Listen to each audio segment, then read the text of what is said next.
We've been censored on social media.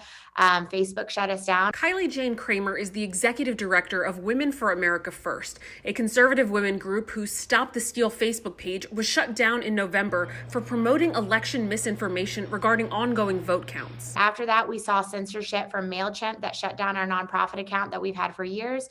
Eventbrite doing similar things where they emailed out all the people that RSVP'd to our events, telling them that the event was canceled. This is one of many examples of social media and communications companies no platforming or banning the group from their sites in order to quell extremist groups from spreading their information and radicalizing new members on their platforms, a practice that Lara Schwartz, director of the Project of Civil Discourse at American University, argues isn't a cure-all for stopping hate speech. Those types of movements going underground, but also people getting a sense that if the centralized authorities, be there a social media company like Twitter or the government, are somehow suppressing these ideas or countering these ideas in some ways, there's a question of, well, is there martyrdom? Are they more attractive? On Friday night, former Breitbart contributor and alt-right supporter Milo Yiannopoulos, who has been banned from Twitter, used the comment section of a Facebook post to talk about how hard his life has become since being banned. He wrote,